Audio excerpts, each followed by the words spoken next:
The steel door was cold under her palm.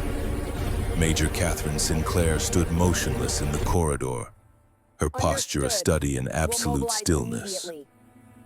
The air around her carried the universal scent of a command center running on borrowed time, recycled oxygen ozone from overworked servers, and the bitter undertone of coffee that had been reheated one too many times. Status update. Mission critical 28 information years old, incoming. 5'6", 130 pounds in her combat boots. And behind that door, 5 general officers were about to send 12 men to their deaths. The voices bled through the acoustic seals, muffled but unmistakable. One rose above the others, a gravelly baritone that belonged to General Harrison Wade, theater commander. A man whose reputation preceded him like thunder before lightning. "I don't care what the protocol says, the asset is compromised. I want a kinetic solution and I wanted it 10 minutes ago." Another voice cut in, younger, sharper. Colonel Marcus Whitfield Wade's aide-de-camp and self-appointed gatekeeper. "Sir, the liaison from the agency is still waiting outside. A Major Sinclair, analytical consultant." A dismissive grunt. "Then tell Major Sinclair to keep waiting. We're 5 minutes from losing a $2 billion piece of hardware and the lives of the team sent to secure it. I don't have time for interagency paperwork." A pause, then with the finality of a judge's gavel. "Get her out of here." Kate's hand fell from the door. Her expression didn't change. Her breathing didn't alter. She simply absorbed the dismissal the way bedrock absorbs rain, completely, sluntly, without apparent effect. She had been sent here as an analytical consultant. That was what her file said. That was what her orders indicated. That was what every database accessible to the men in that room would confirm, if they bothered to check. None of it was true. The door hissed open and Colonel Whitfield emerged. He was tall, broad-shouldered, with the kind of rigid bearing that spoke of decades spent confusing protocol with principle. His eyes swept over Kate with the brief cataloging glance of a man who had already decided she was irrelevant. "Major." His voice carried the practiced condescension of someone accustomed to being obeyed. "General Wade's orders. This briefing is restricted to flag officers only. You'll have to wait in the outer office." Kate studied him for a moment. Not his rank or his posture, but the small details that told a deeper story. The slight tension in his jaw that suggested he was under more stress than he wanted to show. The way his fingers drummed once against his thigh, a nervous habit he probably didn't know he had. The almost imperceptible flicker of his gaze toward the door, as if part of him knew something was wrong inside that room, but couldn't articulate what. "Understood, Colonel," she said. Her voice was even, unremarkable. The voice of someone who had learned long ago that the loudest sounds in any room were often the ones no one heard. Whitfield seemed momentarily surprised by her compliance. He had expected pushback, perhaps even welcomed it, a chance to assert authority, to remind this young woman from some obscure agency that she was swimming in waters far too deep for her. Instead, she simply turned and walked. He watched her go, a slight furrow forming between his brows. Something about her didn't fit. The way she moved, economical, precise, each step placed with an athlete's unconscious grace. The way her eyes had met his, calm, assessing, giving nothing away while taking everything in. He shook off the thought. She was a major, an analyst, a paper pusher sent to observe and report. The crisis inside that room was real, and he didn't have time to waste on consultants who didn't understand the stakes. He turned and went back through the steel door, leaving Kate alone in the corridor. The waiting area was a small alcove carved into the concrete walls of the underground facility. 2 chairs, a monitor displaying a sanitized news feed, fluorescent lights that hummed at a frequency just below conscious awareness. Kate didn't sit. She stood with her hands clasped loosely behind her back, her weight balanced, her breathing slow and measured. To anyone passing by, she appeared to be watching the news, a young woman killing time while the important people did important work. they would have been wrong. Kate wasn't watching the news. She was watching the reflection in the monitor's dark screen, the corridor behind her, the patterns of movement, the body language of the aides and technicians hurrying past. Every detail was information. The way a runner clutched a data slate, the hushed, urgent tones of a conversation just out of earshot, the increasing frequency of footsteps suggesting the crisis inside was escalating. But more than that, she was watching the holographic display visible through the briefing room's observation window. The door had closed, but the window remained a narrow strip of reinforced glass that offered a partial view of the command center's main tactical display.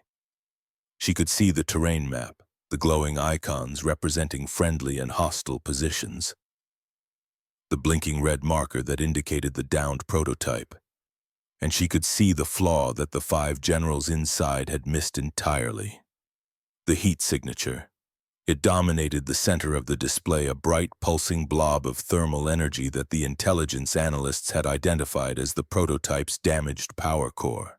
The recovery team call sign Pathfinder was converging on that position. 12 men in 2 helicopters racing against time to secure the asset before hostile forces could reach it. Kate's eyes narrowed. The signature was wrong. Not obviously wrong. Not wrong in a way that would trigger alarms or raise flags in automated systems, but wrong nonetheless in a way that only someone with very specific knowledge would recognize. She pulled out her secure phone, a device that looked ordinary, but operated on frequencies and encryption protocols that didn't officially exist. She keyed in a number from memory. 2 rings. Then a voice answered. Deep. Weathered, carrying the weight of 67 years and more combat deployments than most people could count. Sinclair, wasn't expecting to hear from you this soon. Master Sergeant William Hartley, retired, known to a very small circle of people by the call sign Ghost. He had been her instructor when she was a green lieutenant fresh out of training. He had seen something in her that others had missed, a combination of analytical brilliance and physical capability that was rarer than most people understood. He had recommended her for a program that didn't appear in any official records. He had shaped her into what she had become. Now he lived in a cabin in Montana, officially enjoying his retirement. Unofficially, he remained one of the most connected intelligence assets in the Western Hemisphere. His network of contacts spanning decades and continents. Ghost, Kate said quietly. I need a confirmation. I'm looking at a thermal signature. Crash site for a downed prototype. Radially symmetrical heat dispersion fluctuating at 12 Hertz. What does that tell you? Silence on the line. She could almost hear him thinking, accessing memories that stretched back to conflicts most people had forgotten. Describe the terrain. Narrow canyon, high walls on 3 sides, single approach vector from the southeast, classic bottleneck. More silence, longer this time. Sinclair. Ghost's voice had changed, harder now, urgent. That's not a damaged reactor. A failing solid-state power core bleeds heat in a convective pattern, steady asymmetrical, dispersing into the surrounding rock over time. What you're describing is rapid sublimation of a chemical compound. Phosphorus pentoxide, most likely mixed with a catalyst to control the burn rate. Kate's jaw tightened. A decoy. Worse than a decoy, it's bait. That signature is designed to mimic a high-value target for exactly long enough to draw in a response force. I've seen this tactic before, Sinclair. Horn of Africa 93. We lost an entire team to it. Helicopter flew into a canyon chasing a thermal ghost. They never flew out. Kate's gaze returned to the observation window. Inside the briefing room, General Wade was jabbing his finger at the holographic display, issuing orders with the confidence of a man who believed he understood the battlefield. He didn't understand anything. Ghost, the recovery team is 8 minutes from that canyon. 12 men. Then you need to stop them. I've been locked out of the briefing. General Wade's orders. A pause. When Ghost spoke again, his voice carried a weight that went beyond the immediate crisis. Sinclair, listen to me. That tactic, the thermal decoy, the canyon ambush, it's not random. It's a signature, a specific methodology used by a network we thought we dismantled years ago. If they're operational again, this isn't just about 12 men. This is about whatever they're really after. The prototype. Or something else entirely. The prototype might be the secondary objective. The primary could be drawing out and destroying your quick reaction force, bleeding your capability, sending a message. Kate processed the implications. If Ghost was right, and Ghost was almost always right, then this crisis was bigger than anyone in that briefing room understood. I'm going in, she said. They'll try to stop you. They can try. The sound that might have been a chuckle came through the line. That's my girl. I'll stay on this frequency. If you need terrain analysis or historical tactical data, I'm your resource. Copy that. Sinclair out. She ended the call and slipped the phone back into her pocket. For a long moment she stood motionless, running calculations in her head. The risks of action versus inaction.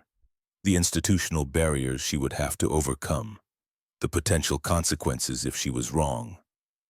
But she wasn't wrong. Every instinct she had developed over years of training and operations was screaming the same message. Those men were flying into a trap, and she was the only person in this facility who could see it. She turned and walked toward the steel door. The young captain guarding the entrance saw her coming and straightened his face, cycling through confusion, concern, and finally alarm, as he realized she wasn't slowing down. Ma'am, the briefing is restricted. I have orders. I know what your orders are, Captain. She didn't stop, didn't slow, simply walked past him as if he existed in a different dimension. Her movement so fluid, so utterly confident, that his hand reached for her arm and closed on empty air. By the time he turned, she was already through the door. The Joint Operations Command Center was a cathedral of modern warfare. Banks of displays lined the walls, showing real-time data feeds from satellites, drones, and ground sensors across 3 continents. The holographic tactical table dominated the center of the room, its blue glow casting strange shadows on the faces of the men gathered around it. Servers hummed in climate-controlled alcoves. The air itself seemed to vibrate with barely contained power. 5 general officers stood on the raised command dais. Harrison Wade, Thomas Porter, head of Air Component, Marcus Cole, Intelligence, Randall Mercer, Logistics, Victor Caldwell, Communications. Between them, they controlled more military capability than most nations possessed. And right now, they were about to make a catastrophic mistake. Every head turned as Kate entered. Colonel Whitfield was the first to react. His face flushed crimson as he strode toward her, his boots striking the polished concrete floor with the sharp rhythm of outrage. Major, I gave you a direct order. This is a restricted briefing. Your presence here is a serious breach of protocol. Kate's gaze swept past him as if he hadn't spoken. Her eyes were fixed on the holographic display, scanning the data overlays with an intensity that made several of the junior officers unconsciously step back. Colonel, she said, her voice carrying clearly across the room, you are about to send 12 men to their deaths. The statement landed like a grenade. General Wade stepped forward, his face a thundercloud. Who the hell do you think you are? Major Catherine Sinclair, and your intelligence is wrong. The silence that followed was complete. In 30 years of military service, no one had ever spoken to Harrison Wade with such flat, matter-of-fact certainty. He was accustomed to deference, to the automatic respect that came with 4 stars on his shoulders and the power to end careers with a word. This young woman looked at him as if his rank meant nothing at all. Whitfield moved toward her, his personal space violation deliberate and intimidating. You're relieved, Major. Hand over your credentials. You're confined to quarters pending a full security review. He reached for her arm. What happened next would be discussed in whispers throughout the facility for years afterward. Kate shifted her weight, a movement so subtle it was almost invisible. Her body flowed like water around Whitfield's grasp. His fingers closed on nothing. She was simply no longer where he had expected her to be. It wasn't evasion. It was something more profound, as if she had read his intention before he had fully formed it, and adjusted her position accordingly. Whitfield's momentum carried him forward into empty space. He stumbled slightly, recovered, and turned with fury blazing in his eyes. I heard what you said, Colonel." Kate's focus remained on the tactical display. "But it doesn't change the fact that the thermal signature you've designated as the crash site is a fabrication, and the canyon your recovery team is approaching is a kill box." General Porter, the air component commander, squinted at the map. "What are you talking about? We have satellite imagery, signals intelligence. The locator beacon is active." "The beacon is active," Kate agreed, "but it's not attached to the prototype. It's attached to a thermal decoy designed to mimic the asset's signature." She stepped closer to the display, pointing at a specific data stream. "Look at the heat dispersion pattern. It's radially symmetrical and fluctuating at 12 Hz. That's inconsistent with a damaged solid-state reactor, which would show steady convective bleed into the surrounding rock." She paused, letting the technical specificity of her analysis sink in. "What you're seeing is phosphorus pentoxide reacting with a controlled catalyst. It's designed to perfectly mimic your target signature for approximately 45 minutes. Just long enough to draw in a response force." The room had gone very still. General Cole, the intelligence commander, leaned forward. "Even if what you're saying is true, how would you know the specific chemical composition of an enemy decoy system?" Kate met his gaze directly. "Because I've seen this tactic before, and so has your own database if you know where to look." She turned to a young signals intelligence lieutenant standing near one of the auxiliary consoles. The man looked terrified, caught between the authority of the generals and the strange certainty radiating from this major who had materialized from nowhere.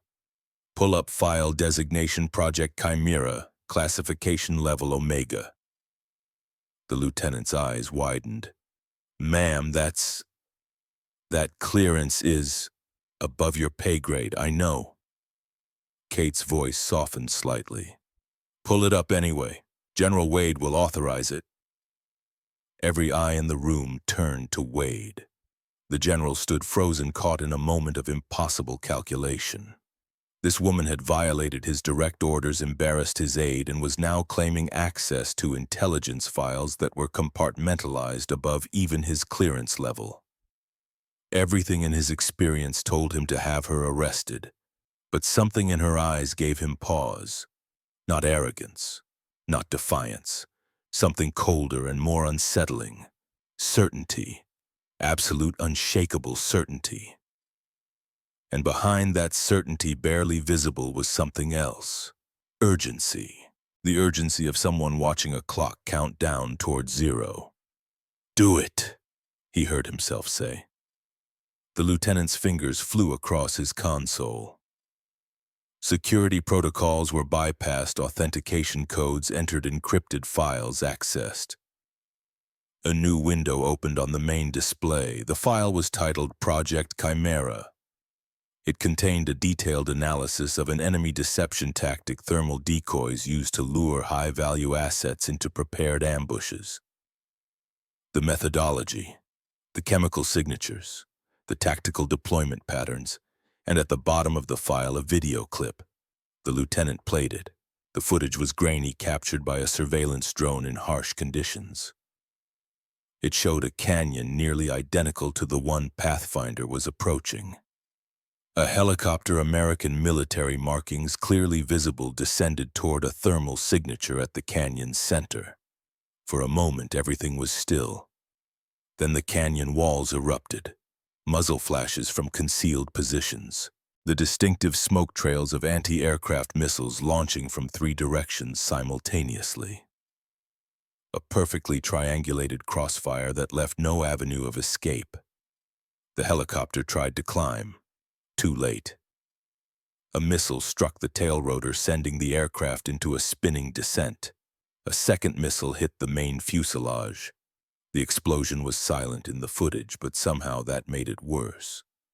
A blossom of orange and black that consumed everything. Metal and flesh and dreams of homecoming all reduced to scattered debris falling into the canyon below. The timestamp on the video was from 2019. A different operation. A different team, same outcome. The video ended. The room was deathly quiet. Kate let the silence stretch for a long moment before she spoke. 17 men died in that canyon, including the pilot who was 2 weeks from retirement, and a medic who had just learned his wife was pregnant. They never saw it coming because the intelligence they were given told them exactly what they expected to hear. She turned to face the generals directly. Right now, Pathfinder is 7 minutes from entering a canyon that looks exactly like that one. Same terrain, same thermal signature pattern, same single approach vector. The enemy hasn't changed their playbook because they haven't needed to.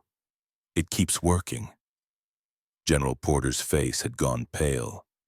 How do we know the enemy hasn't adapted, changed their methodology?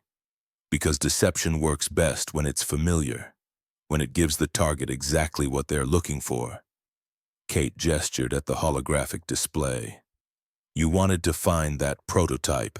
You wanted a clean recovery operation. The enemy gave you a heat signature and a beacon and a location that confirmed every assumption you'd already made. That's not intelligence failure. That's manipulation. General Wade found his voice. It was rough, stripped of its earlier authority. How do you know about this file? The clearance level is above yours, General. I know. Kate's expression didn't change. There are things about this situation that you're not cleared to understand. What matters right now is that you have 6 minutes to contact Pathfinder and abort their approach before they fly into a killing ground.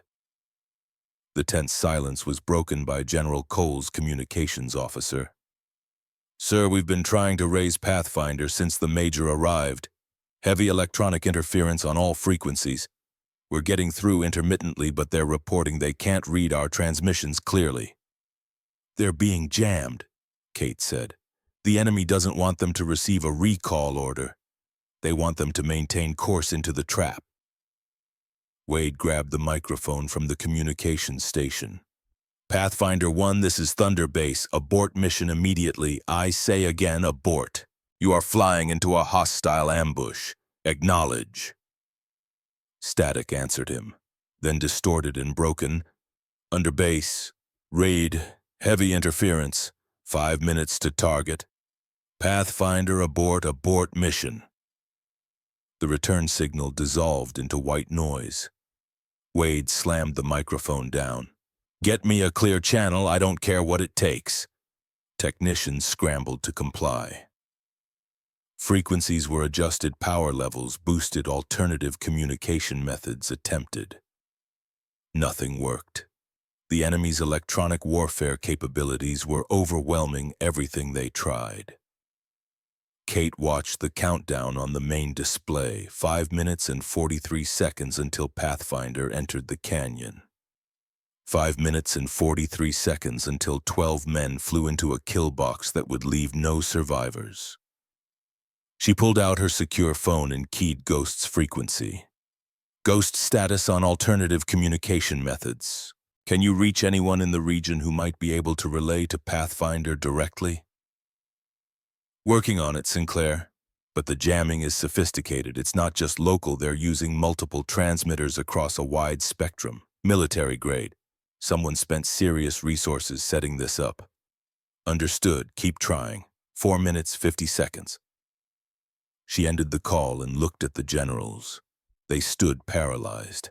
Men who commanded armies who had spent their careers projecting power across continents, reduced to helpless spectators watching a tragedy unfold in real-time data streams. Their technology had failed them. Their rank meant nothing. Their authority couldn't bridge the gap between this room and a helicopter crew flying toward annihilation. General Porter's voice was barely a whisper. "Is there anything we can do?" Kate's gaze moved across the command center, cataloging everything she saw. The modern consoles with their dark screens and impotent displays. The frantic technicians cycling through frequencies that wouldn't connect. The generals standing on their elevated dais, their stars suddenly meaningless. And in a forgotten corner of the room, half hidden by a bank of servers, something caught her eye. An alcove filled with obsolete equipment, bulky, analog, a relic from an era when military planners had assumed nuclear war could destroy every satellite in orbit, and they would need to communicate anyway. A TRC-170 tropospheric scatter radio system. Kate had never operated one, but she knew what it was. Ghost had made sure of that years ago in one of those training sessions that had seemed academic at the time. When everything modern fails, he had told her, old technology will save your life. Learn the systems nobody else remembers. They'll be your edge when the world goes dark. She walked toward the alcove. Behind her, Colonel Whitfield was pushing himself to his feet. The confrontation had knocked him off balance, but his anger hadn't diminished. If anything, being ignored had intensified it. "Major Sinclair," his voice was hard. "This situation is under control. Return to..." "Colonel." Kate didn't turn around. In approximately 4 minutes, 12 American soldiers will die unless someone in this room does something other than follow protocol. You can help, or you can stand there reciting regulations while they burn. Your choice. She reached the TRC-170 and ran her fingers over the console. Cold metal, heavy switches, a green cathode ray tube that hadn't been powered on in years. Ghost's words echoed in her memory, instructions she had absorbed without knowing she would ever need them. She flipped the master power switch. For a moment, nothing happened. Then a low hum began to build. Deep in the cabinet, vacuum tubes started to warm, glowing with a faint orange light. The green screen flickered once, twice, and then came to life, displaying a wavering horizontal line. The signals sergeant, who had been trying to restore communications, stared at her. "Ma'am, that system hasn't been operational in 20 years. It's not even connected to our... It doesn't need to be connected to your network." Kate adjusted a dial, her movements becoming more confident as muscle memory that she didn't know she possessed began to take over. "It bounces signals off the troposphere, doesn't use satellites, doesn't use digital infrastructure, just raw electromagnetic energy and atmospheric physics." She keyed her phone. "Ghost, I'm on a TRC-170. Talk me through tropospheric scatter protocol for this region's atmospheric conditions." Ghost's voice came back immediately, calm and professional. "Copy, Sinclair. First, adjust your transmission angle to 47 degrees. That'll compensate for current ionospheric conditions. Then tune your frequency to..." Kate listened, following his instructions precisely. Her hands moved across the archaic controls as if she had been operating them for decades. Dials turned. Switches flipped. The orange glow of the vacuum tubes intensified. 3 minutes, 20 seconds until Pathfinder reached the canyon. The generals had gathered at the edge of the alcove watching her work. Their earlier arrogance was gone, replaced by something more complex: confusion, fascination. And underneath it all, the first glimmers of an uncomfortable realization. They had dismissed her, threatened her, tried to have her removed, and she might be the only person who could save their men. Colonel Whitfield appeared at her shoulder. His face was set in hard lines, his pride still smarting from the confrontation earlier.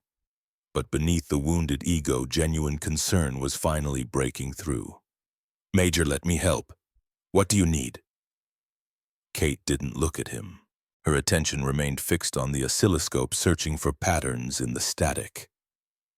"Find a black folder in that cabinet. Code word Archangel. It's a one-time authentication pad. I need it to verify my transmission." Whitfield moved without hesitation, his earlier antagonism temporarily shelved. He found the cabinet, fumbled with the lock, extracted the sealed folder. 2 minutes 40 seconds.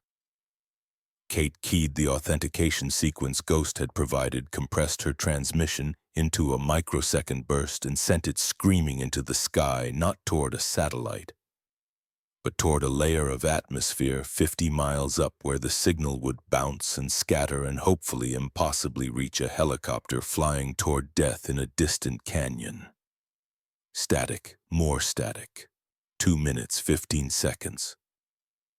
Then faint but unmistakable, a rhythmic pulse in the noise. A transponder signal.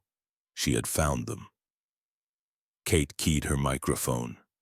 "Pathfinder 1, this is Archangel. Do you copy, sir?" Static. Broken fragments of sound. Then, "Copy, Archangel. Who is this?" "We've lost all contact with Thunder Base. Massive interference on all. Pathfinder, listen carefully. I am your new command and control. Abort your approach immediately. You are entering a prepared ambush. Hostile forces at your 10 o'clock, 2 kilometers, dug in with anti-aircraft capability. The thermal signature you're tracking is a decoy. Acknowledge." A pause. The voice that came back belonged to Captain Donovan Briggs, Pathfinder's team leader. Professional despite the obvious stress. "Archangel, we're 2 minutes out. Request confirmation of abort order. We have visual on the target signature." "The signature is bait, Pathfinder. Chemical thermal decoy. Hostiles are waiting for you to commit to the canyon before they open fire. Triangulated crossfire from prepared positions. No escape route. Acknowledge abort." Another pause. Longer this time. Kate could imagine the debate happening in that helicopter. Orders to secure a $2 billion prototype. A visible target just minutes away. And a voice from nowhere telling them to turn back. She pressed the microphone again. "Captain Briggs, I know what I'm asking you to do. I know you can see the target, but the canyon you're approaching is a kill box. Same tactic killed 17 men in 2019. Project Chimera. Your intelligence files have the after-action report. Don't become another chapter in it." Silence stretched across the miles. Then Briggs's voice returned, decision made. "Copy, Archangel. Pathfinder is aborting approach. Request alternate extraction coordinates." Kate felt something loosen in her chest, a tension she hadn't consciously acknowledged until it released. "Pathfinder, reroute to extraction point Zulu. Coordinates 39er Delta 7. Acknowledge." "Solid copy, Archangel. Rerouting to Zulu. We were 30 seconds from entering that canyon." A pause. "Whoever you are, thank you." Kate allowed herself one breath. Just one. "Glad to help, Pathfinder. Maintain current heading and await further." The transmission dissolved into a sudden burst of static. When it cleared, Briggs's voice had changed. Urgent. Controlled, but with the edge of adrenaline that meant everything had just gone wrong. "Archangel, we've been spotted, taking fire from ground positions, RPG, small arms. Multiple hostiles converging on our position." Kate's eyes snapped to the holographic display, now being updated with what limited sensor data was getting through. Red icons were appearing around Pathfinder's position. Hostile forces that had been waiting for the helicopter to commit to the canyon now adjusting to intercept. Pathfinder status. 3 men hit. We're taking evasive action, but they've got the eastern route covered. Can't go forward into the original target zone, can't extract the way we came. We need an alternate. Kate's mind raced through possibilities. The terrain she had memorized from her brief study of the holographic display, the enemy positions, the weather patterns Ghost had mentioned, the narrow window of options closing by the second. Ghost's voice crackled through her phone. "Sinclair, I'm listening in. There's an alternate route goat path through the eastern ridge. I ran operations in that area in '93. Narrow, rough, but passable. Comes out on a plateau that could work as an emergency LZ. Can you guide them? I remember every rock on that path, but Sinclair weather's turning. Microburst forming over those mountains. They'll have maybe 20 minutes before conditions become unflyable. And that path with wounded men." He trailed off, the calculation obvious. Kate looked at the clock, at the display, at the generals standing helplessly at the edge of the alcove. 12 men trapped between hostile fire and impossible weather. Their only hope a 28-year-old major they had never met and a 67-year-old retired sergeant operating from a cabin in Montana. "Ghost," she said. "Start guiding. I'll relay." "Roger that, Sinclair." She keyed her microphone. "Pathfinder, this is Archangel. I have alternate routing for you. Hold for coordinates and prepare to move on my mark. We're going to get you home." General Wade stepped forward until he stood beside her. His voice was quiet, humbled, stripped of everything but the raw need to understand. "Major Sinclair, who are you?" Kate didn't turn from the console. Her hands were already adjusting frequencies, preparing for the complex coordination that the next hour would demand. "Right now, General, I'm the only chance those men have. Questions can wait until they're safe." She keyed the microphone again. "Pathfinder, listen to my voice. First waypoint 200 meters northeast. You'll see a rock formation shaped like a broken tooth. That's your rally point. Move now." Through the static, Briggs's voice came back. "Copy, Archangel. Moving!"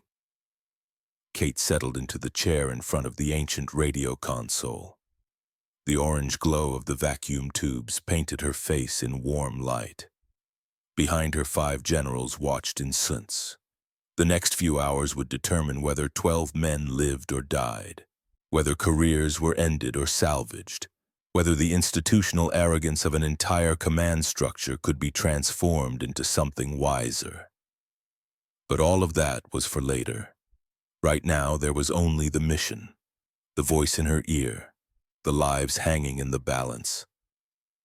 And Major Catherine Sinclair, call sign Archangel, guiding them through the dark. The command center had transformed. What had been a cathedral of modern warfare was now a crypt of dead technology. The holographic display flickered with corrupted data, its blue glow stuttering like a dying heartbeat. Banks of monitors displayed nothing but error messages and static.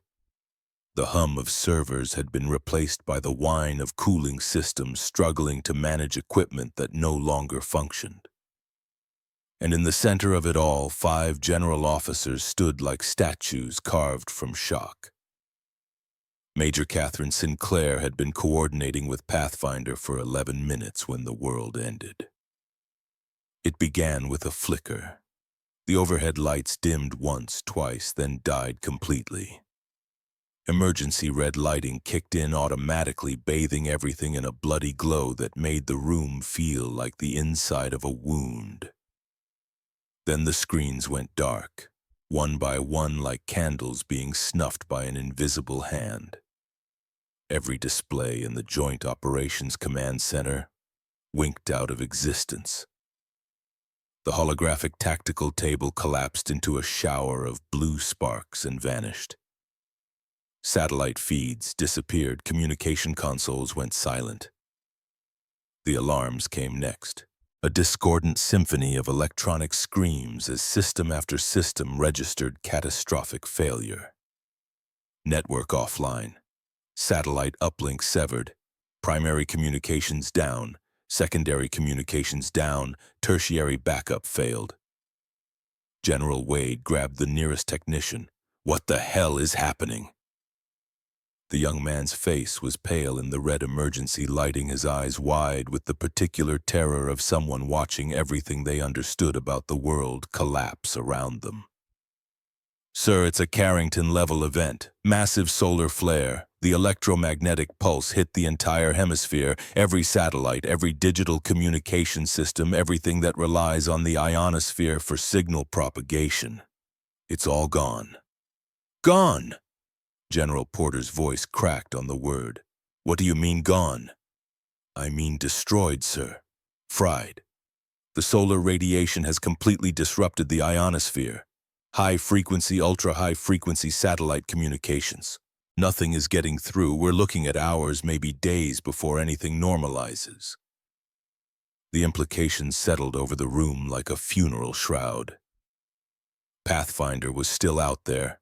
12 men, 3 of them wounded, trapped between hostile forces and impossible terrain, and the most advanced military command center on the planet could no longer reach them. General Cole slammed his fist against a dead console. The metallic clang echoed through the silent room. "We have men dying out there and we can't even talk to them. They're not dying yet." Kate's voice cut through the panic like a blade. "But they will be if everyone keeps shouting instead of thinking." She hadn't moved from the TRC-170 console. While chaos erupted around her, she had remained fixed in place, her hands still working the ancient dials. Her eyes still locked on the wavering green line of the oscilloscope. The solar flare had killed everything modern, but the tropospheric scatter radio operated on different principles. It didn't rely on satellites or the ionosphere for propagation. It bounced signals off the troposphere, the lowest layer of the atmosphere, using raw electromagnetic power and geometry that predated the digital age. It was still working.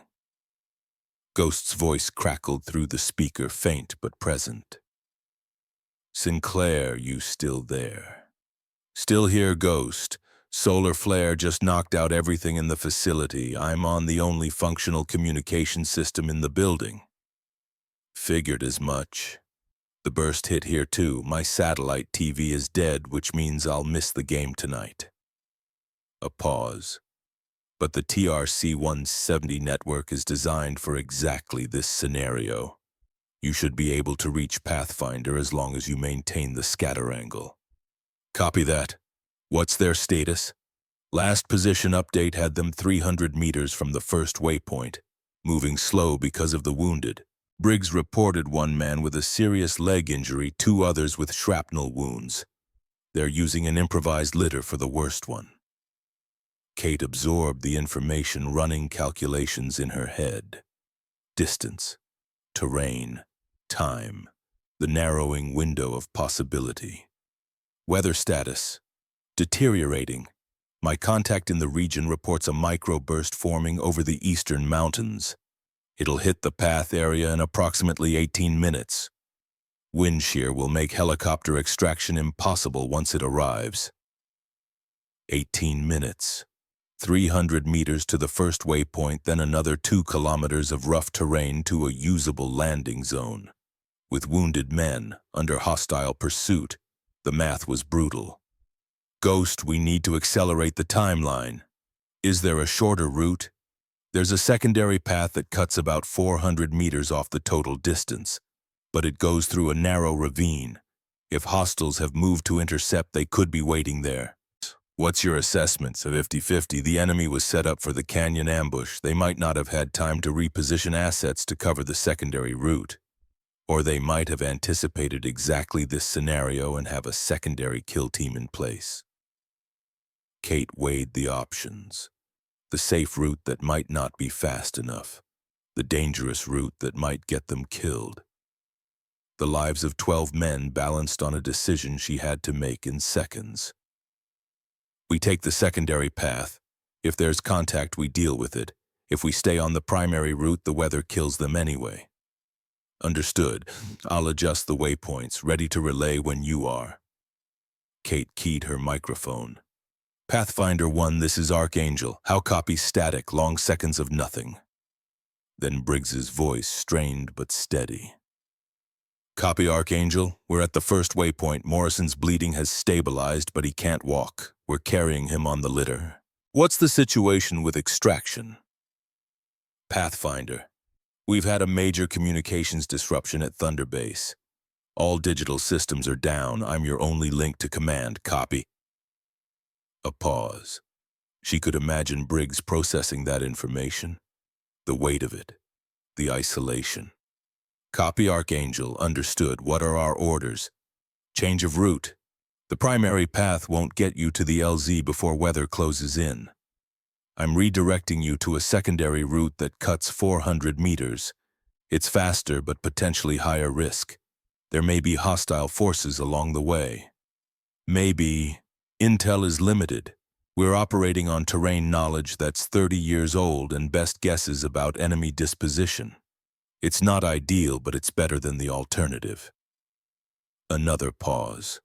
When Briggs spoke again, his voice carried the particular calm of a man who had accepted that his life was in someone else's hands.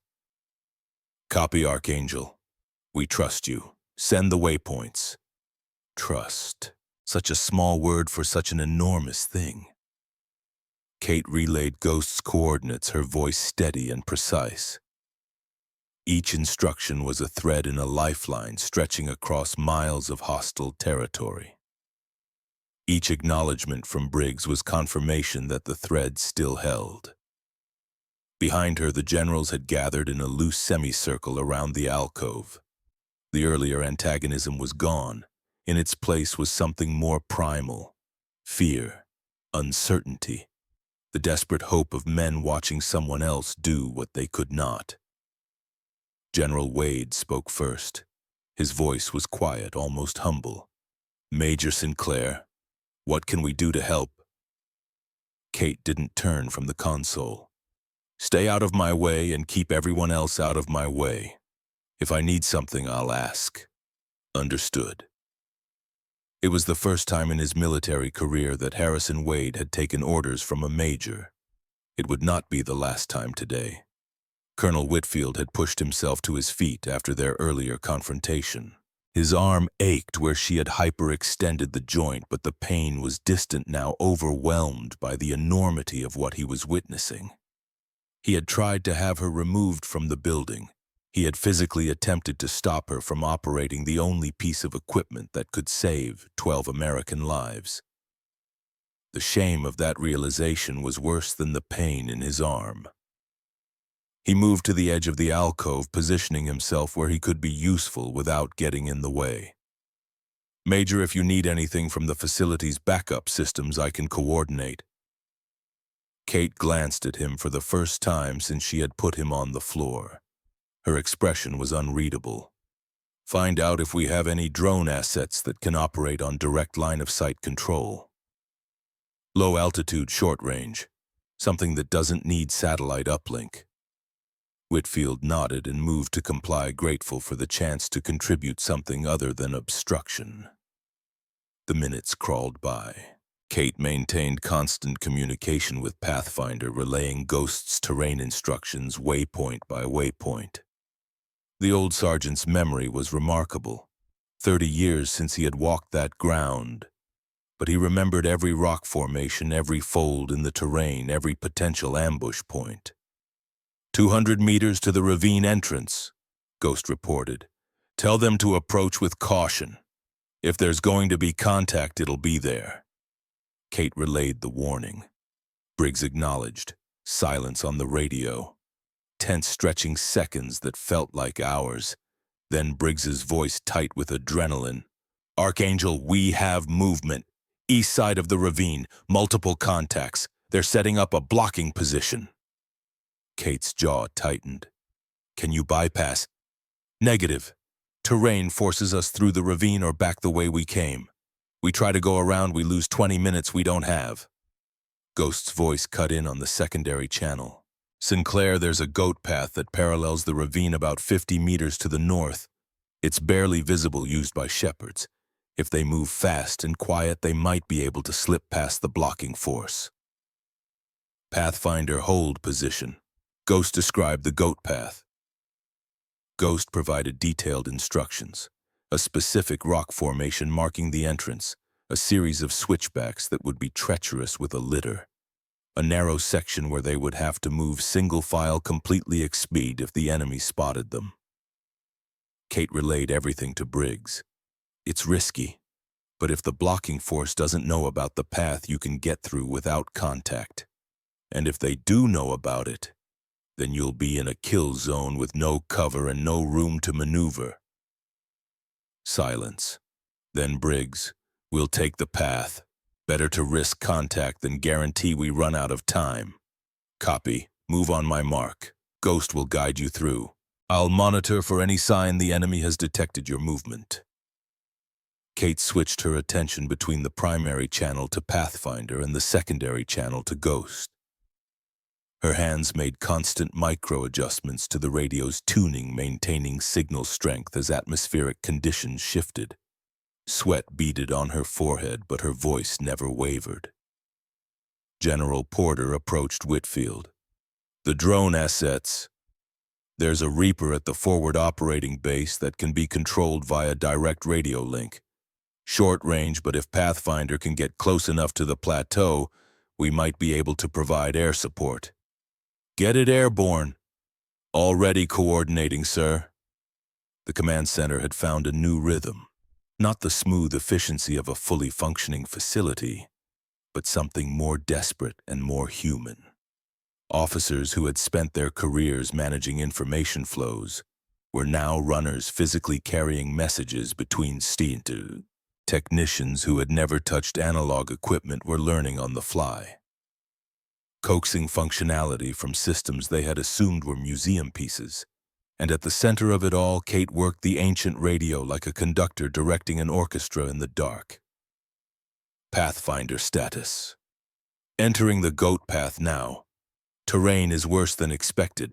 Morrison's litter keeps catching on rocks. We're moving as fast as we can. Understood. Ghost reports you have approximately 14 minutes before the microburst hits. You need to reach the plateau before then or extraction becomes impossible. Copy, Archangel. We're aware.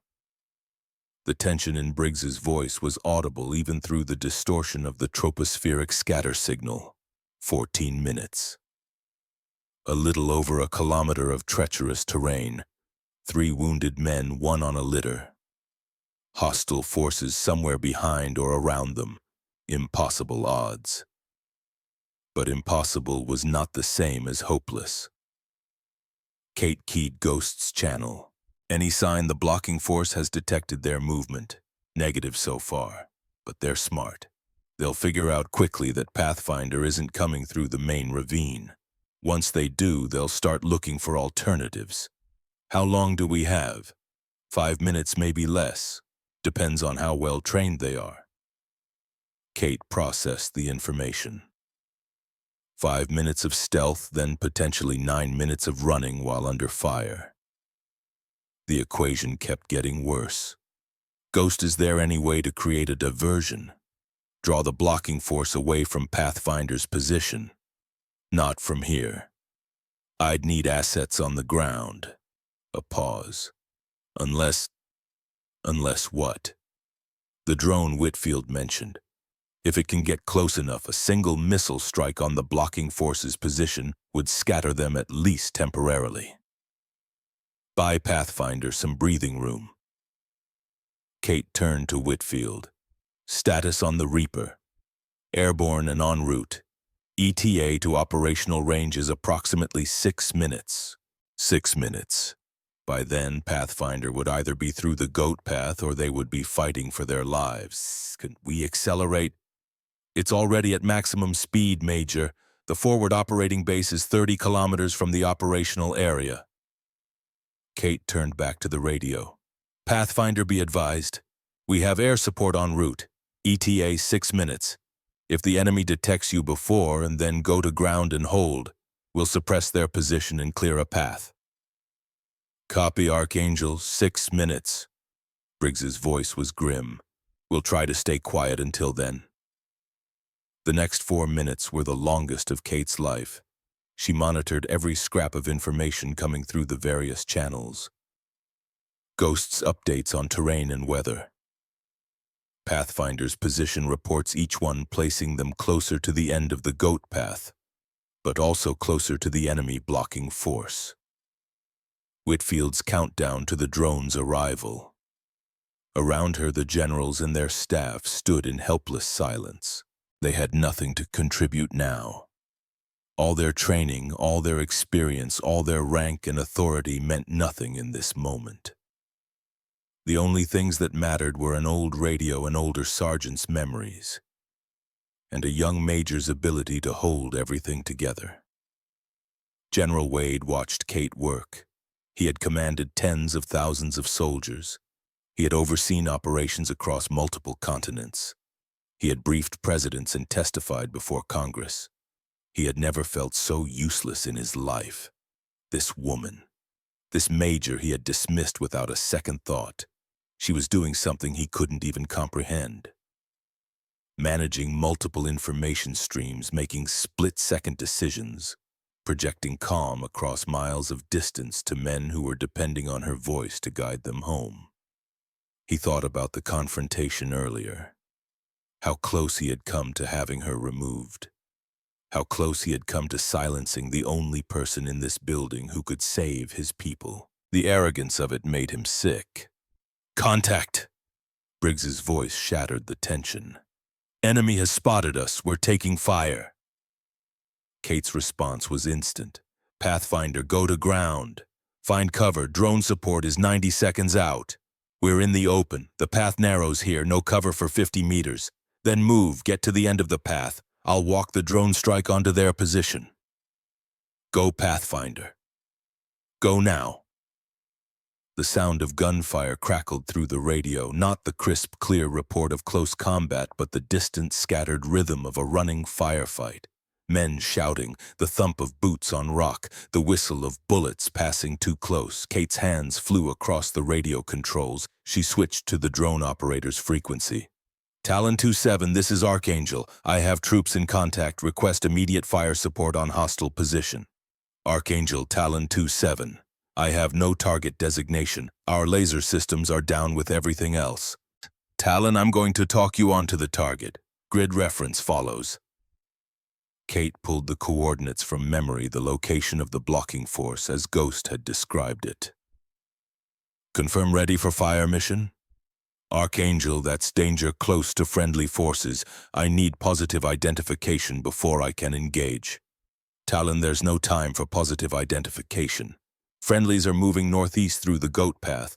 Hostiles are stationary on the east side of the main ravine. Adjust aim 50 meters east of the path exit, and you'll hit them without touching Pathfinder." "Archangel, I can't." "Talon 2-7. Kate's voice dropped to something cold and absolute. "I am assuming direct command of this fire mission under emergency authority protocols. You will engage the target I designate, or 12 American soldiers will die in the next 60 seconds. Do you copy?" Silence. Then reluctantly copy Archangel. Adjusting aim point. Ready to engage on your command. "Pathfinder status." Briggs's voice came back breathless and strained. 30 meters to the end of the path, Morrison took another hit. "Jenkins is carrying him. We can't go any faster." 20 more seconds, Pathfinder. Keep moving. Talon, stand by." Kate watched the seconds tick by on her mental clock. Too slow. Everything was too slow. "Pathfinder, clear the path now. We're out. We're in the open. Talon fire. Missile away." Kate held her breath. Across the miles, she could hear the sound of the drone's missile cutting through the air. A distinctive whistle that grew louder, then terminated in a thunderous explosion. "Talon 2-7, splash. Target destroyed. Multiple hostile casualties observed. Enemy forces breaking contact. Pathfinder status." Briggs's voice came back shaky with relief. "We're clear, Archangel. The strike scattered them. We're moving toward the plateau now, 800 meters to LZ." Kate exhaled slowly, releasing tension she hadn't realized she'd been holding. "Copy, Pathfinder. Weather window is closing. You have approximately 7 minutes. Move as fast as your wounded allow. Roger, Archangel. Moving. Ghost's voice cut in. Good work, Sinclair. But don't relax yet. The microburst is accelerating. My contact says it'll hit about 3 minutes earlier than projected. They've got maybe 4 minutes, not 7. 4 minutes.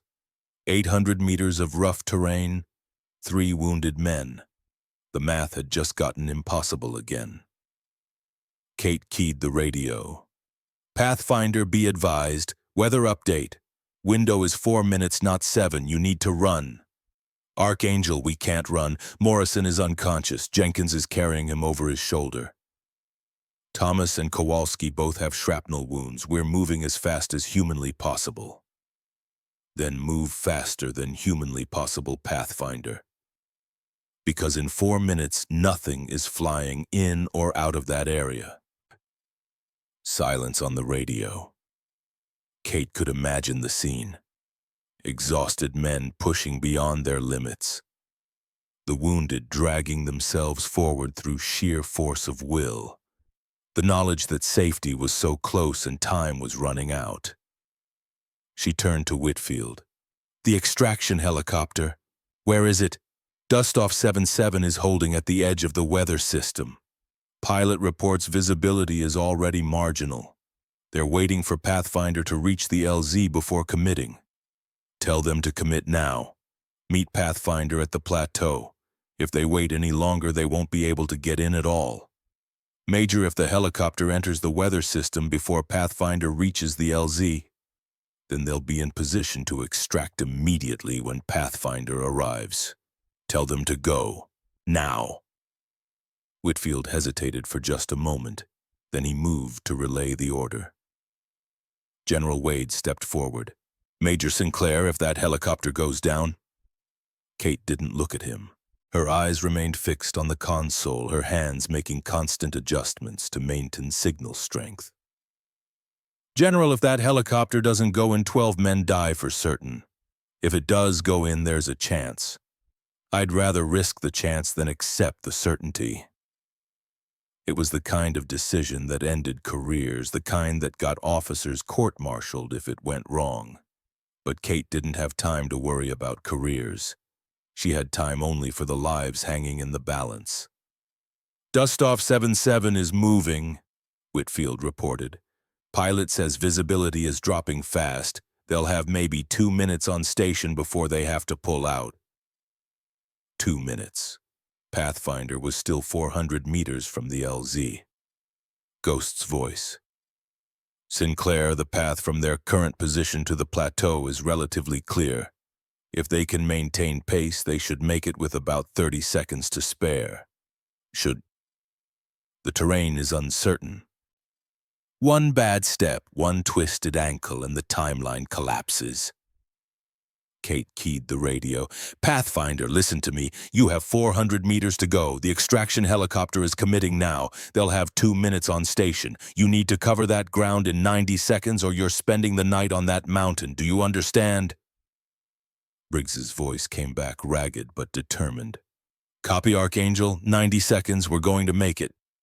I know you are Pathfinder. Now move. The next 90 seconds were an eternity compressed into moments. Kate tracked Pathfinder's progress through fragmentary radio reports and Ghost's terrain updates. 300 meters, 200, the sound of labored breathing and grunted encouragement as men pushed themselves beyond exhaustion. Dustoff 77 is on station. Visibility is marginal. Wind is picking up. Pilot reports they can hold for approximately 90 seconds before conditions become untenable.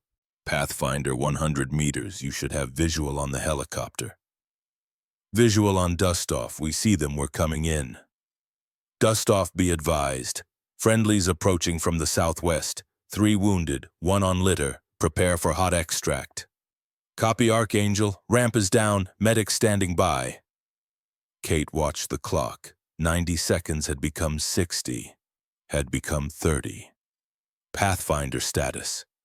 50 meters, Jenkins is flagging. Kowalski took his load, we're not stopping. 20 seconds. Dustoff, what's your status? Wind shear is increasing.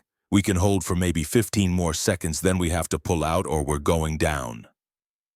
15 seconds, 50 meters.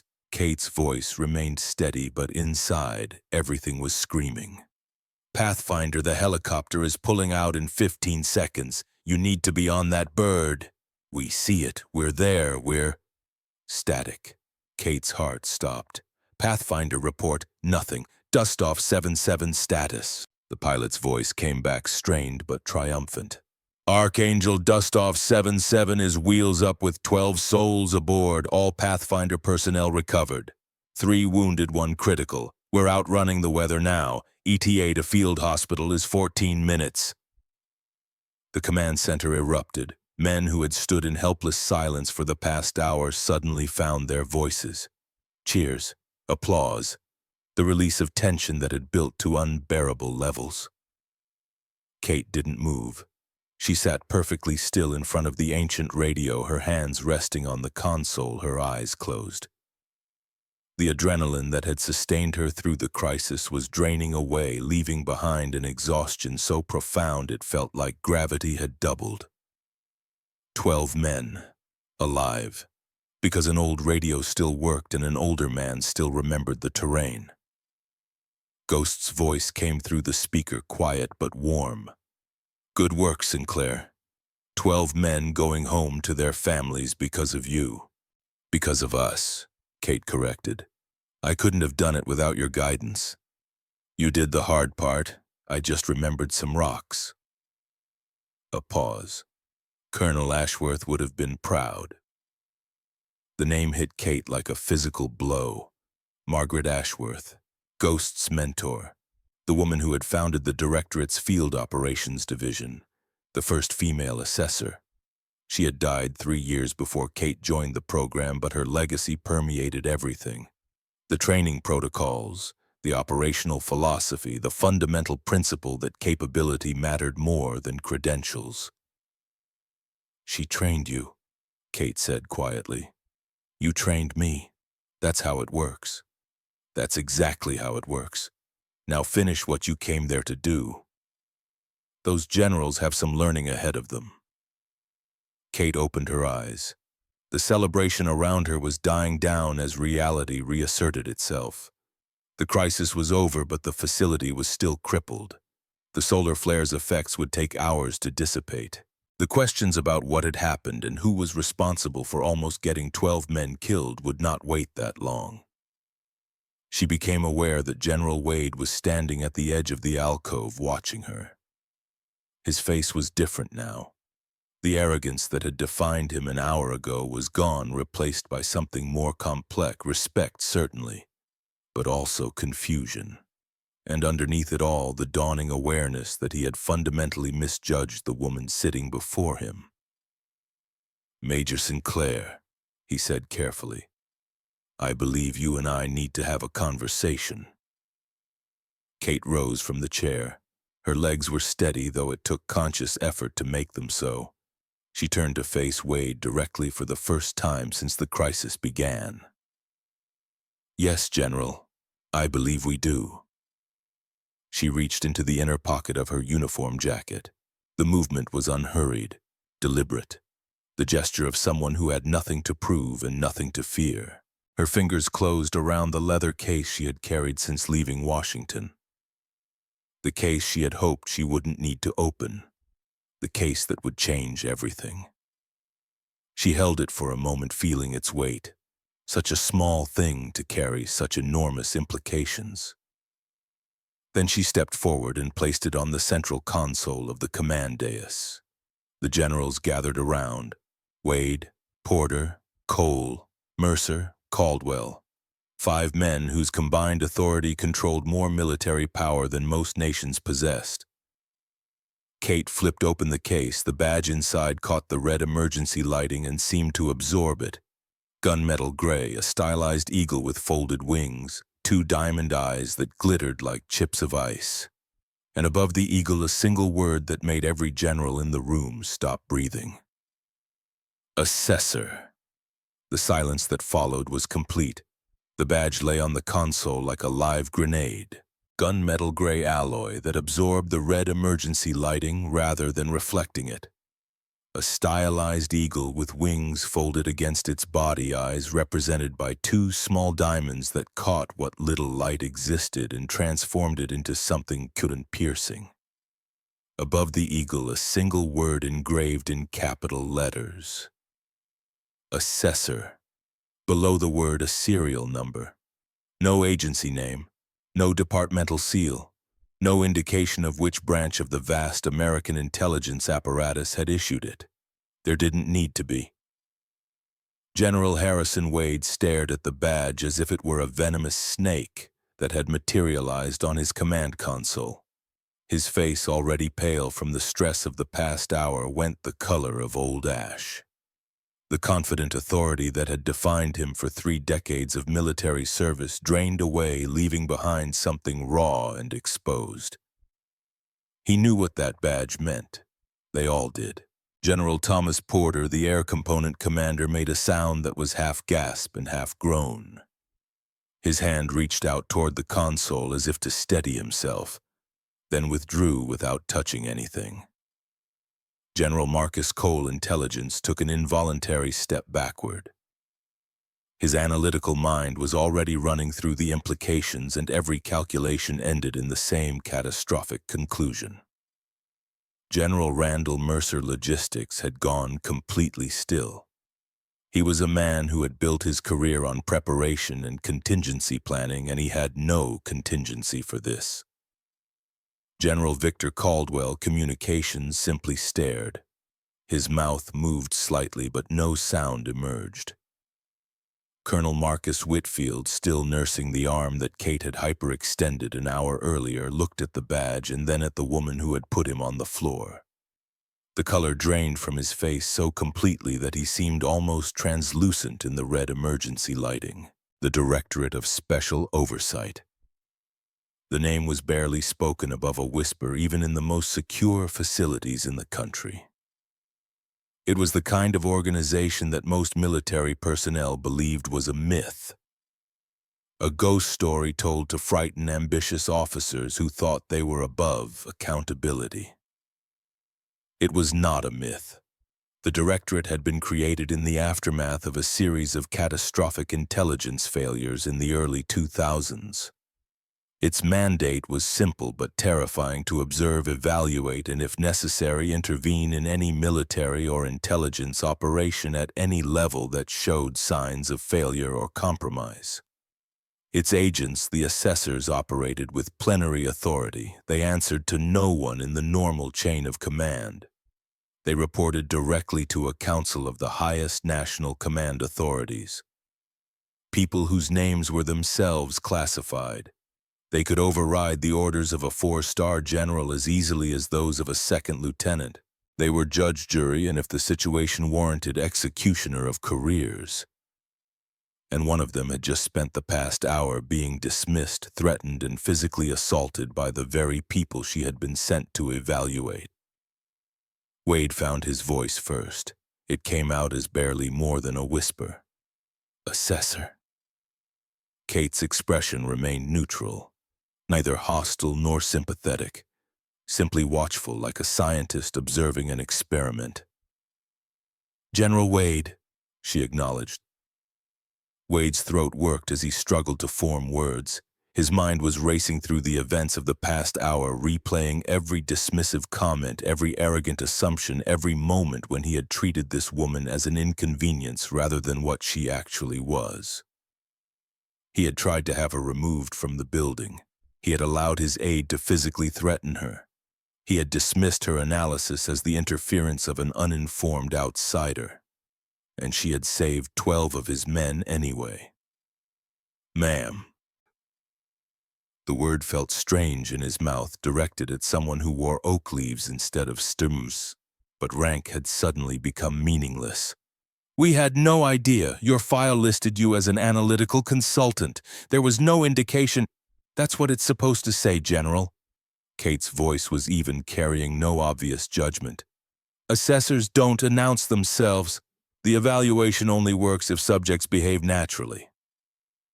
The word subjects hung in the air. Wade felt its weight settle on his shoulders. He was not a commander in this moment. He was a subject, an object of study, a data point in an assessment that would determine the trajectory of his career and possibly his freedom. General Porter stepped forward. His voice shook slightly, but he forced the words out with the discipline of a man who had faced enemy fire and survived.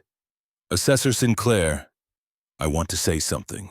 What happened today, the way we treated you, it was inexcusable. We looked at your rank and your gender and we decided you couldn't possibly know what we didn't. That arrogance almost got 12 men killed. Kate turned her gaze to Porter. She studied him for a long moment, reading the sincerity in his eyes, the genuine remorse in his posture. General Porter, in the past hour, you were the first person in this room to take my analysis seriously. You asked questions instead of dismissing me.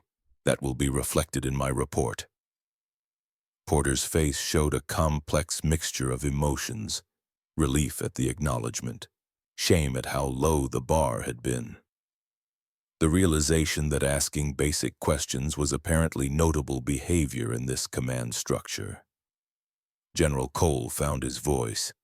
Assessor, when you accessed the Project Chimera file, the clearance required was above our level. How did you? The Directorate has access to all classified material, General. All of it. There is no compartmentalization that applies to us. That's the point. The implication settled over the room like a second shockwave. Everything they had ever done, every operation they had ever commanded, every decision they had ever made, all of it was potentially visible to the Directorate. All of it was subject to review. Cole's face went through several shades of gray as he contemplated the implications. Colonel Whitfield had been silent since the badge appeared. Now he moved forward, his injured arm cradled against his chest. His face was a battlefield of conflicting emotions, shame, fear, residual anger, and something that might have been the beginning of acceptance. Assessor Sinclair. His voice was rough. I owe you an apology. What I did trying to physically remove you from the communications console, it was wrong. Not just because of who you are, because of what you were trying to do. You were trying to save lives, and I was trying to stop you because you weren't following protocol. Kate regarded him steadily. Colonel, do you understand why you did what you did? Whitfield hesitated. The question seemed to catch him off guard. I thought I was maintaining order, protecting the chain of command. You were protecting your understanding of the chain of command. There's a difference. Kate's voice softened slightly. The chain of command is a tool, Colonel. It exists to serve the mission. When it stops serving the mission and starts serving itself, it becomes an obstacle. Today you chose the obstacle over the mission. Whitfield's jaw tightened, but he didn't argue. The truth of her words was too obvious to deny. Kate turned back to the generals. Gentlemen, I was sent here to evaluate this command structure's ability to handle a crisis. The evaluation is complete. The words fell into the silence like stones into still water. Wade's voice was barely audible.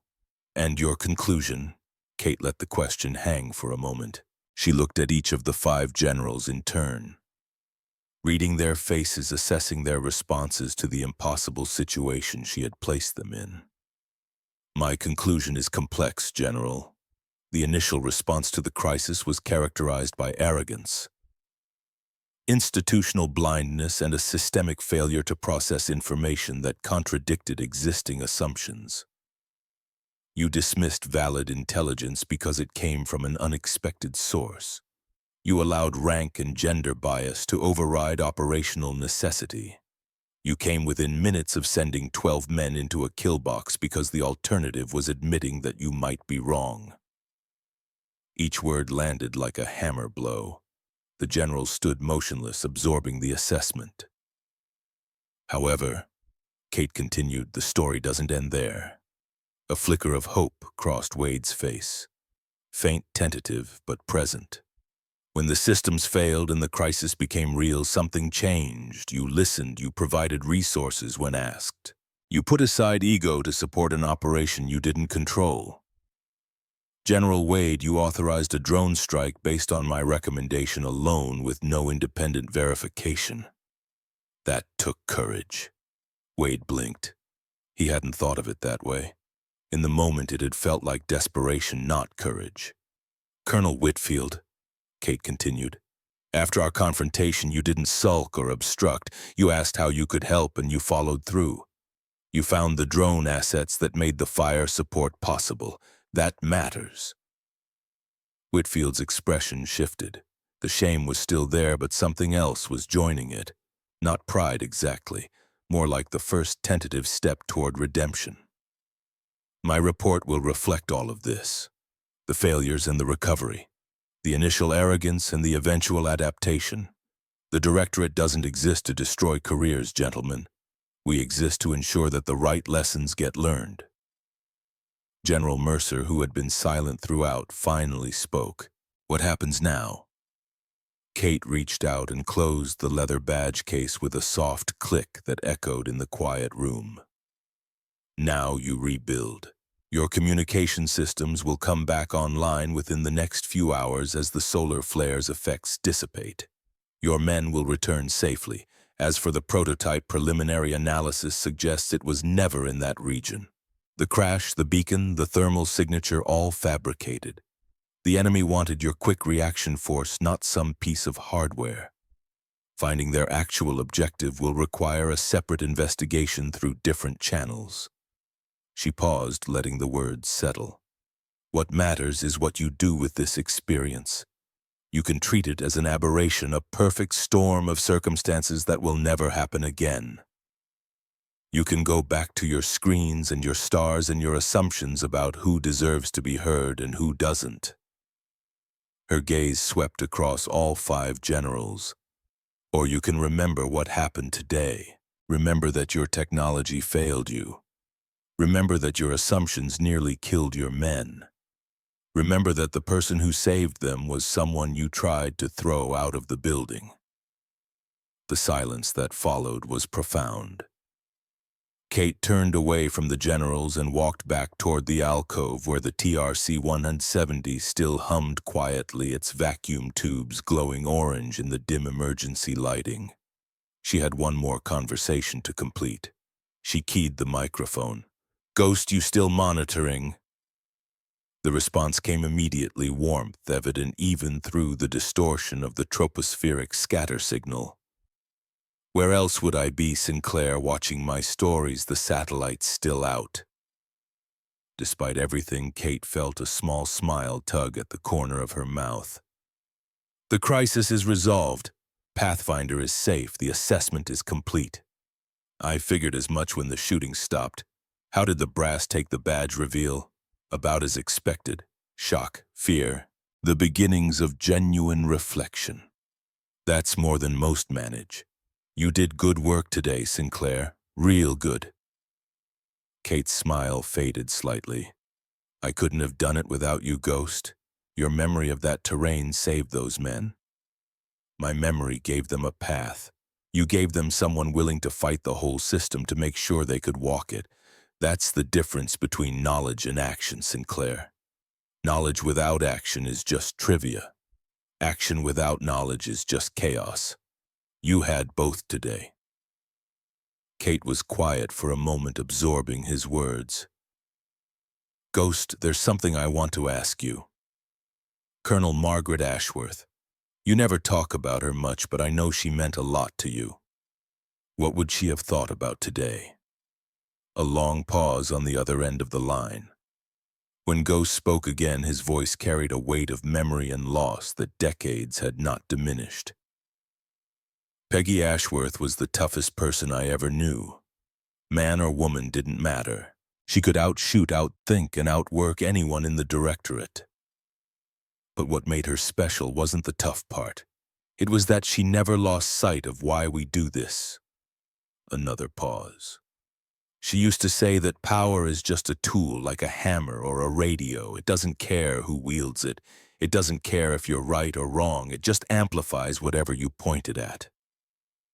The job of an assessor isn't to accumulate power, it's to make sure power gets pointed in the right direction.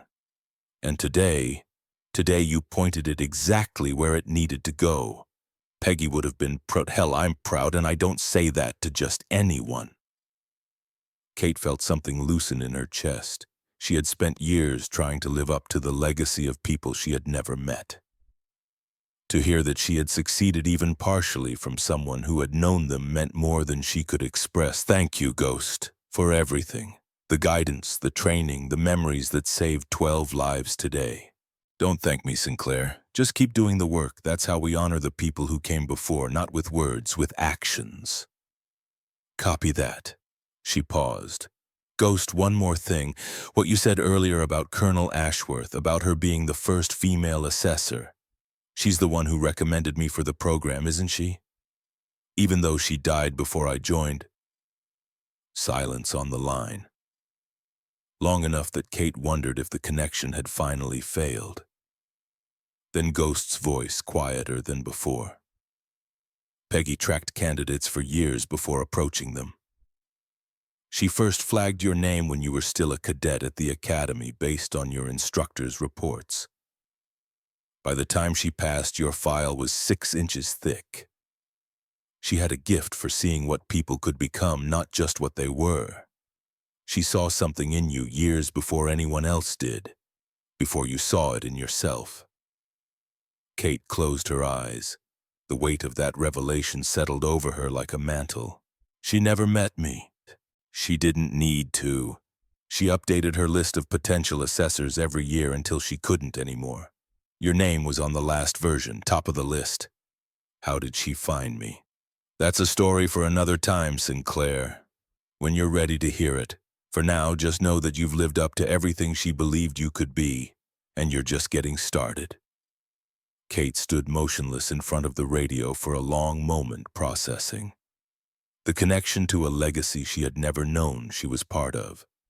The weight of expectations from people who had believed in her before she existed as anything more than a name on a list. It was terrifying and humbling and strangely liberating all at once. Ghost, I should go. There's still work to do here. I know. Sinclair, before you go. Remember what I told you when you first started training. Remember what this job is really about. Kate thought back. A cold morning in Montana. Her first week of training with Ghost.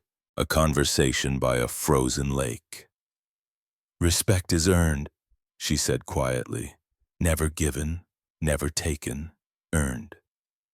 And what did you earn today? Kate looked around the command center. At the generals who had dismissed her and were now waiting anxiously for her judgment. At the staff who had watched her do the impossible with obsolete technology and pure determination. At the whole apparatus of military power that had proved helpless in the face of a crisis and been saved by a 28-year-old woman they had tried to throw out. Everything, she said. Damn right. Now go finish the job. Ghost out.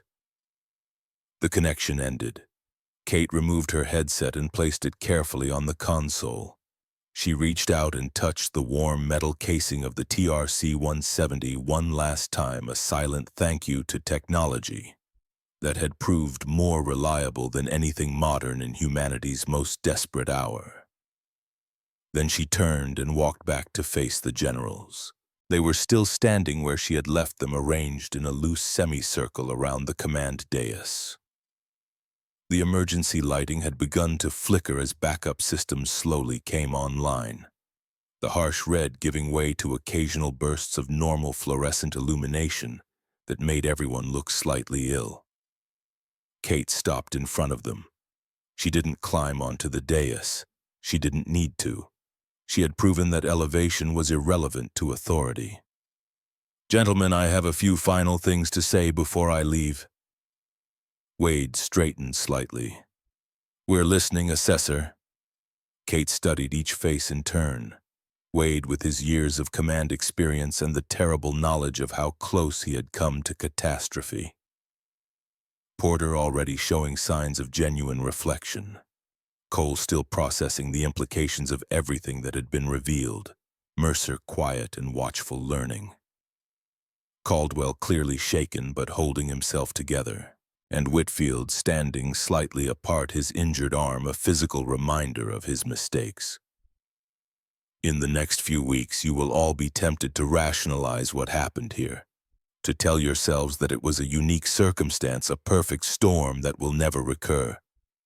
You'll want to believe that your normal procedures are sound and that today was simply an exception. She paused, letting the words sink in. Don't. What happened today happens every day in command centers and boardrooms and government offices around the world. Information gets dismissed because it comes from the wrong source. Warnings get ignored because they contradict what people want to believe. Decisions get made based on rank and tradition rather than merit and evidence. General Cole shifted uncomfortably. Assessor, with respect, we can't just throw out the entire chain of command because of one incident. I'm not asking you to throw it out, General. I'm asking you to examine it. The chain of command exists to facilitate mission accomplishment. But somewhere along the line it became something else. It became a system for determining who gets heard and who gets silenced, who matters and who doesn't. She gestured at the dead screens surrounding them. Today your entire technological infrastructure failed. Every satellite, every digital system, every piece of modern equipment you depend on went dark. And what saved your men? An old radio, an older man's memories, and someone you tried to remove from the building. Kate let the silence stretch. When everything you've built fails, what's left? That's the question I want you to carry with you. Not as a theoretical exercise, as a practical consideration, because it will fail again, maybe not the same way, maybe not solar flares and electronic warfare, but it will fail, and when it does, you need to be able to adapt. General Porter spoke up. How do we build a system that can adapt when we don't know what's going to fail? By valuing people over procedures, by listening to information regardless of its source, by training your staff to think, not just to follow. Kate's voice softened slightly. By creating an environment where a major can walk into a room full of generals and say you're wrong without being thrown out. The implications of that statement rippled through the group.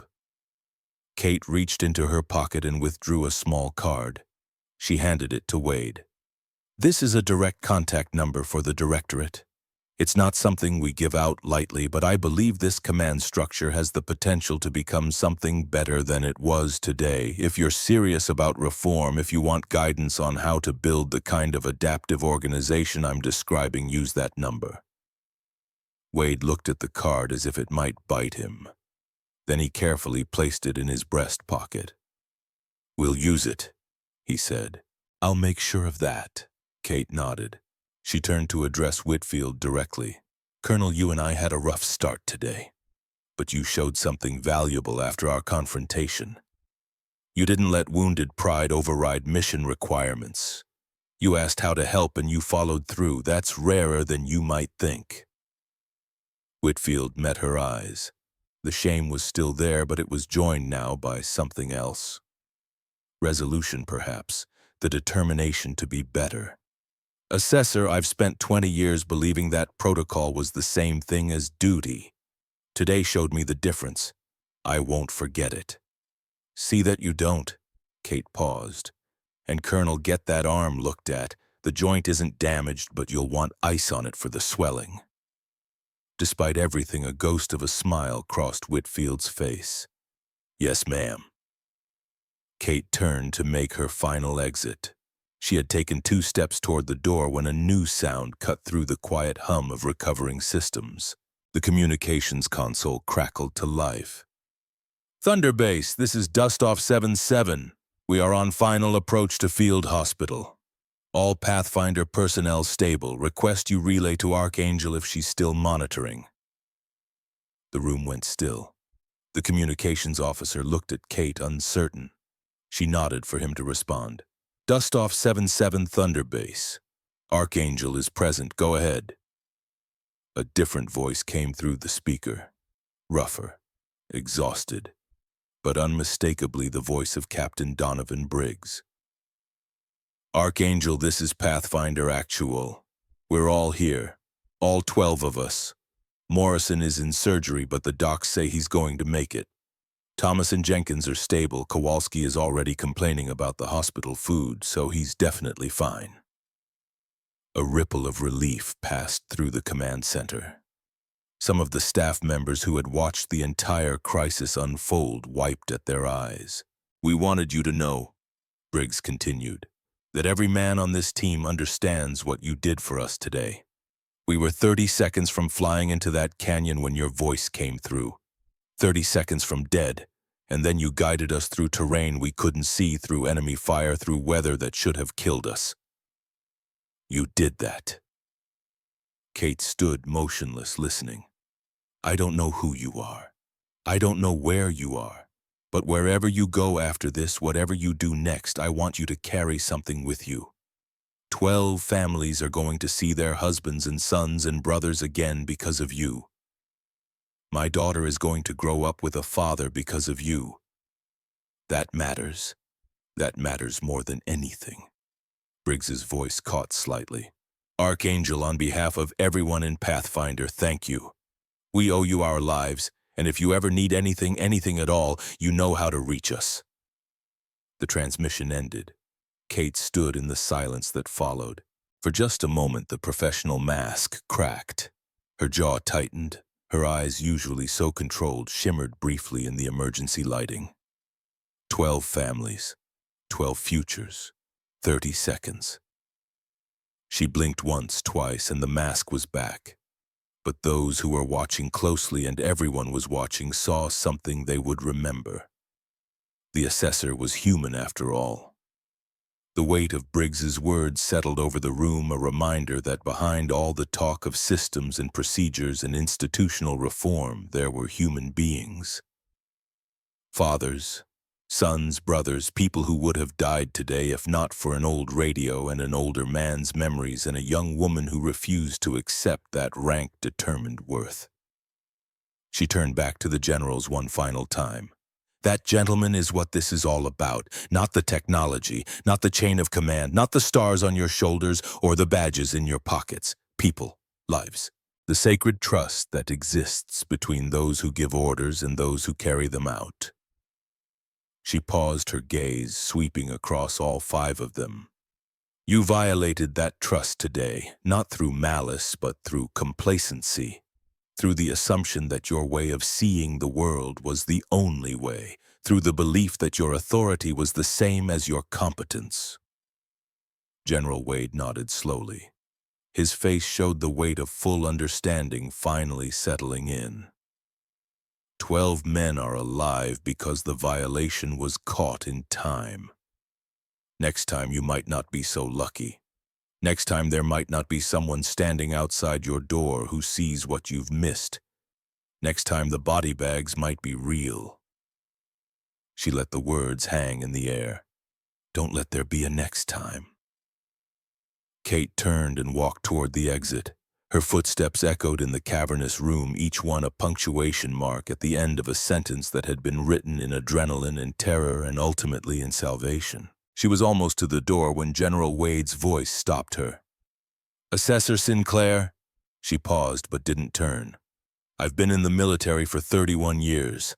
I've commanded operations on 4 continents. I've briefed presidents and testified before Congress.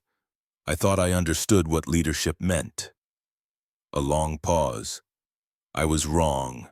Today I saw real leadership, not the kind that comes with rank or authority, the kind that comes from competence and courage and the willingness to fight for what's right, even when everyone around you is fighting against you. Kate turned slightly enough to see Wade's face in profile.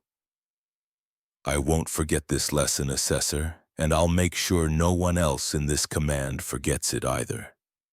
You have my word. Kate studied him for a moment, reading his sincerity, assessing his commitment, deciding whether his words would translate into action. "I'll hold you to that, General." She turned back to the door. "Assessor." This time it was Whitfield's voice. "Before you go, I need to know what you did to me. That technique, I've been in combatives training for 20 years and I've never seen anything like it." "Where did you learn that?" Kate paused again. A small smile crossed her face. "The same place I learned everything else, Colonel. From people who understood that the most important battles are rarely won with superior force." She pushed through the steel door. The corridor beyond was still bathed in emergency lighting, but she could see technicians moving with purpose now. Systems slowly coming back online, the great machine of American military power stirring back to life. She walked past them without acknowledgement.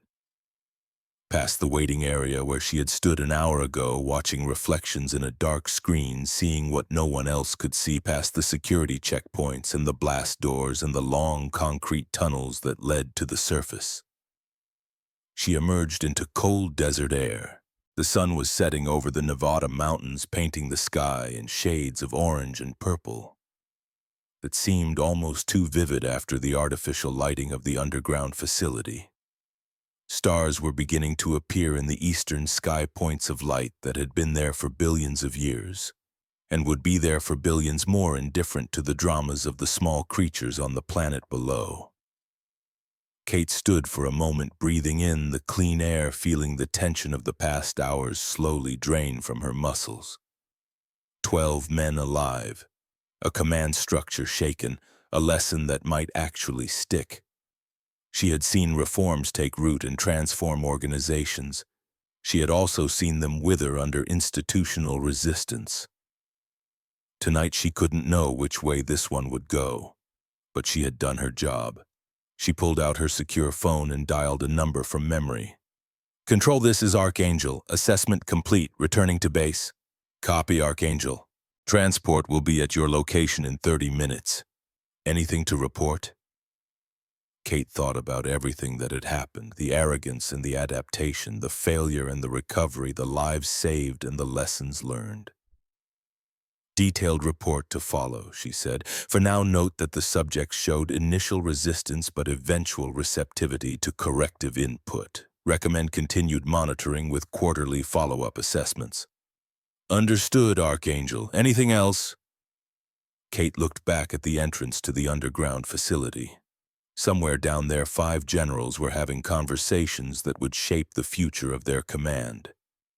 Somewhere else, 12 men were receiving medical care and calling their families. And somewhere in Montana, an old sergeant was probably already back to complaining about his satellite TV being out.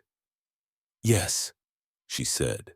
"Please note in the record that this assessment was conducted with critical support from retired Master Sergeant William Hartley, call sign Ghost. His contribution was essential to the successful resolution of the crisis. Recommend formal recognition." "Noted, Archangel. Anything else?" Kate was quiet for a moment. "Record a personal note to the director. Tell her that Colonel Ashworth's legacy is in good hands." "Copy that, Archangel. We'll relay. Control out." Kate ended the call and slipped the phone back into her pocket. She stood alone in the fading desert light, a 28-year-old woman who had just saved 12 lives and changed the trajectory of an entire command structure. The badge in her pocket felt warm against her chest, a reminder of the responsibility she carried. Respect is a tool, not a privilege. Ghost had taught her that. Peggy Ashworth had taught Ghost, and somewhere years from now, Kate would teach someone else. That was how it worked. That was how it had always worked. Knowledge passed from generation to generation. Lessons learned in blood and fire and desperate improvisation. The understanding that power means nothing without wisdom, and wisdom means nothing without the courage to act. The last light of the sun faded behind the mountains. Kate turned and walked toward the extraction point, her footsteps silent on the desert sand. Behind her, the entrance to the command center was just a dark shape against the deeper darkness, a door that led to a world she had changed. Ahead, more assessments waited, more failures to prevent, more lives to save. The work was never done.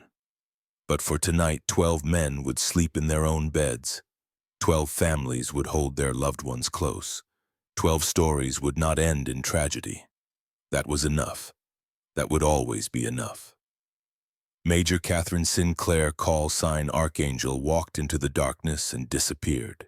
The desert wind erased her footprints as if she had never been there at all. But she had been there, and nothing would ever be quite the same.